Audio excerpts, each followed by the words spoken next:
പശ്ചിമേഷ്യയിൽ സംഘർഷം തുടങ്ങിയപ്പോൾ മുതൽ പാചകവാതകം കിട്ടാതായത് ഹോട്ടൽ നടത്തുന്ന സാധാരണക്കാർക്ക് വലിയ തിരിച്ചടിയായിട്ടുണ്ട്. പല ഹോട്ടലുകളും പൂട്ടിയിട്ടുണ്ട്. ഇടുക്കിയിലെ സുശീലയുടെ കഥയും വ്യത്യസ്തമല്ല. സ്മിത ഹരിദാസും കൃഷ്ണ ചെറിയാനും ഇടുക്കിയിൽ നിന്ന് തയ്യാറാക്കിയ റിപ്പോർട്ട്.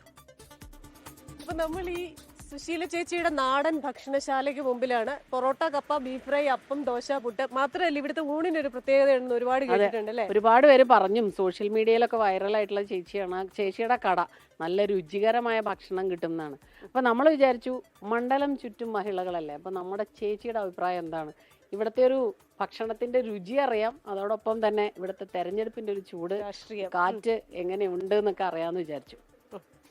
അപ്പൊ നമ്മൾ ഇവിടെ കയറി വരുമ്പോ തന്നെ 24-ന്റെ ഒരു ശബ്ദമാണ് കേൾക്കുന്നത്. 24 ആണ് വെച്ചേക്കുന്നത്. ചേച്ചി ഇവിടെ ഉണ്ടല്ലോ. ചേച്ചി ഹായ്. സുശീല ചേച്ചി എന്തുണ്ട് വിശേഷം?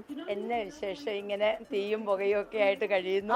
ചേച്ചി ഇവിടെ ഗ്യാസിന്റെ പ്രശ്നമുണ്ട് അല്ലേ? ഗ്യാസിന്റെ പ്രശ്നം വളരെയേറെ രൂക്ഷമാണ്. വിറകിലാണ് മുഴുവനും പണി നടത്തുന്നത്.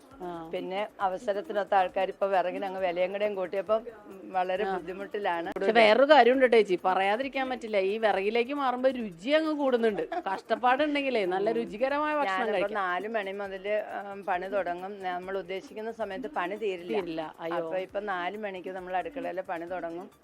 അതൊരു വലിയ കഷ്ടപ്പാടാ ചേച്ചി. ചോദിച്ചാലും ഇല്ലെങ്കിൽ എന്താണെങ്കിലും ഈ അവസ്ഥ മുമ്പോട്ട് പോയാൽ ഹോട്ടലുകാരുടെ എല്ലാം ജീവിതം വളരെയേറെ ബുദ്ധിമുട്ടിലാകും. കാരണം നമുക്ക് ഇങ്ങനെ ഒരു പ്രസ്ഥാനം ഉണ്ടല്ലോ എന്നോർത്ത് നമ്മൾ ഒരുപാട് ലോൺ എടുക്കുകയും കടം മേടിക്കുകയും ചിട്ടി നടത്തുകയും ഇതൊക്കെ ചെയ്യുന്നുണ്ട്. അപ്പം ഒരു 10 ദിവസം ഈ കട അടച്ചിട്ട് കഴിയുമ്പോൾ നമ്മുടെ തൊഴിൽക്കാർക്ക് നമ്മൾ പൈസ കൊടുക്കണം. അവരെ കൈവിട്ട് പോയാൽ പിന്നെ നമുക്ക് പണിക്കാരെ കിട്ടില്ല. ഈ പൈസകൾ മുഴുവൻ ബാങ്കിലേക്ക് അടയ്ക്കേണ്ട പൈസകൾ മുഴുവൻ നമുക്ക് കടം ബാധ്യതയിലേക്ക് വരും. പിന്നെ നമ്മൾ എങ്ങനെ ഇത് മുഴുവനും കൂടി വീട്ടിൽ പോകും? ചേച്ചി പറഞ്ഞ വളരെ ശതമാനം കുറ്റികൾ കൊടുക്കാനായിട്ട് സർക്കാരിന്റെ ഹോട്ടൽ തൊഴിലാളികളെ ആത്മഹത്യ ചെയ്യുന്നതിലേക്ക് തീർച്ചയായിട്ടും തള്ളിവിടും. കാരണം അവർ ഈ കടം മുഴുവൻ എന്ത് ചെയ്യും? ഇപ്പം കൊറോണ വന്നു, അതിൽ നിന്നൊന്ന് മോചിതരായി. അവിടുന്ന് വന്നു കഴിഞ്ഞ് ഇപ്പം ഞങ്ങൾക്കൊക്കെ ഉണ്ടല്ലോ ഈ നൊയമ്പ് കാലഘട്ടം കഴിഞ്ഞ് പയ്യൊന്ന് കച്ചവടമായി വരുന്നേ ഉള്ളൂ. അപ്പോഴാണ്ട് ഈ അവസ്ഥയും കൂടെ. എത്ര കടകൾ അടച്ചു. സത്യം പറഞ്ഞാൽ ഞങ്ങള് മണ്ഡലം ചുറ്റി ഇങ്ങനെ നമ്മുടെ തെരഞ്ഞെടുപ്പിന്റെ ഒരു അവസ്ഥയൊക്കെ അറിയാനാ. പക്ഷെ ഇത് കേൾക്കുമ്പോ സത്യം പറഞ്ഞാൽ ഇതൊക്കെയല്ലേ നമ്മുടെ പ്രധാന പ്രശ്നങ്ങൾ അല്ലേ? തെരഞ്ഞെടുപ്പിന്റെ ചൂടില് അവർക്കും ഒരു നേരത്തെ ഭക്ഷണം കഴിക്കണമെങ്കിൽ എവിടെ വരണം? അതെ, ഹോട്ടലിൽ വരണം. അപ്പൊ എന്താണെങ്കിലും തെരഞ്ഞെടുപ്പ് എത്രത്തോളം കഠിന ചൂടിലേക്ക് വരുന്നു അതോടനുബന്ധിച്ച് ഹോട്ടൽ തൊഴിലാളികളെ രക്ഷിക്കണം. അടുക്കളയിലും പൊള്ളുകയാണ്. ഞാൻ 4 മണിക്ക് എഴുന്നേറ്റതാ. എന്താണെന്നറിയാവോ?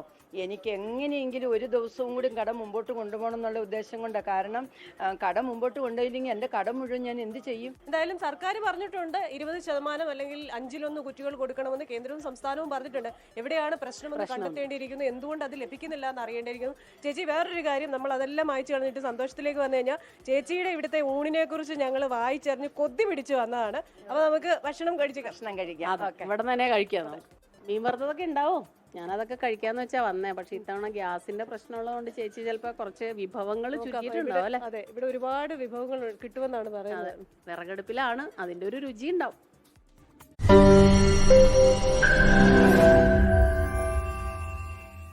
ലോകത്തെവിടെയായാലും ഏത് സമയത്തും 24 വാർത്തകളും ഓഗ്മെന്റഡ് റിയാലിറ്റി പാക്കേജുകളും എക്സ്പ്ലെയിനറുകളും വിശദമായി കാണാൻ ഞങ്ങളുടെ യൂട്യൂബ് ചാനൽ നിങ്ങൾക്ക് സബ്സ്ക്രൈബ് ചെയ്യാം.